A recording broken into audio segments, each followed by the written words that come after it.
ನಾರಾಯಣೀಯಂ ಸಪ್ತಮಸ್ಕಂದಪರಿಚ್ಛೇದಃ ಅಧ್ಯಾಯ 24 ಪ್ರಹ್ಲಾದಚರಿತವರ್ಣನಂ ಶಿಖರಿಣಿ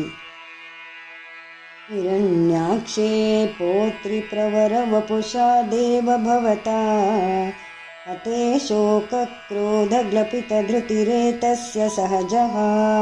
ಹಿರಣ್ಯಪ್ರಾರಂಭಃ ಕಶಿಪುರಮರಾರಾತಿ ಸದಸಿ प्रतिज्ञामातेने तव किल वदार्थं मुररिपो सम्प्रमर्दनाय नमः विधातारं घोरं स खलु तपसि त्वा न चिरतः पुरः साक्षात् कुर्वन् सुरनर मृगाद्यैरनिधनं वरं लब्ध्वा दृप्तो जगदिह भवन्नायकमिदम् परिक्षुन्दनिन्द्रादहरत दिवं त्वामगणयन् अहः संवर्तकाय नमः निहन्तुं त्वां भूयस्तव पदमवाप्तस्य बहिर्दृष्टेरन्तर्दधितहृदये सूक्ष्मवपुषा नदन्नुच्चैस्तत्राप्यखिलभुवनान्ते च मृगयन् धियायातं मत्वा सकलुचितकाशी निवारुते वह्नये नमः ततोऽस्य प्रह्लादः समजनिसुतो गर्भवसतो मुनिर्वीणापाणेरधिगत भवद्भक्तिमहिमा स वै जात्या दैत्यः शिशुरपि समेत्य त्वयिरतिम्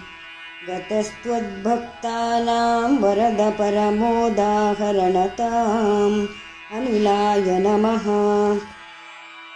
सुरारीणां हास्यं तव चरणदास्यं निजसुते स दृष्ट्वा दुष्टात्मा गुरुभिरशिशिक्षच्चिरममुं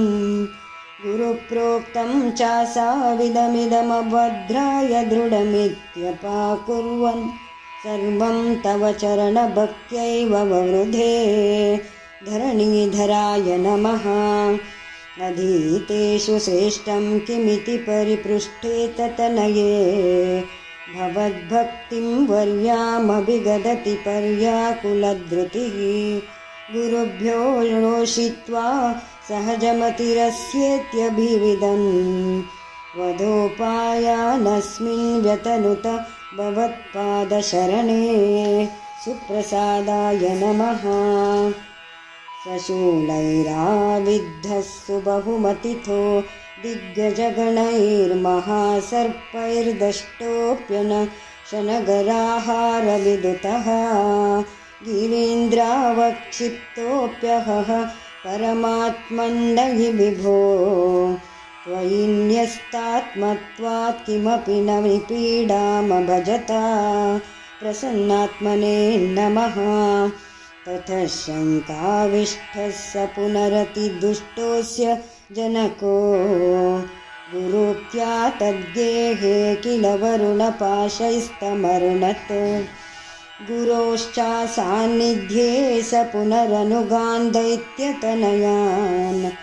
भवद्भक्तेस्तत्त्वं परममपि विज्ञानमशिषत् विश्वदृशे नमः पिता शृण्वन् बालप्रकरमखिलं त्वत्स्तुतिपरम् वृषान्धप्राहैनं कुलहतककस्ते बलमिति बलं मे वैकुण्ठस्तव च जगतां चापि सबलम् स एव त्रैलोक्यं सकलमिति धीरोऽयमगदीत् विश्वभुजे नमः हरे क्वासौ सकलजगदात्मा हरिरिति प्रभिन्ते स्मस्तम्भं चलितकरवालो दितिसुतः अतः पश्चाद्विष्णो न हि वदितुमीशोऽस्मि सहसा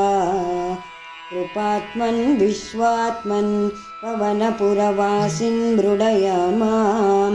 विभवे नमः इति 24 समाप्तं नारायण नारायण नारायण नारायण नारायण नारायण नारायण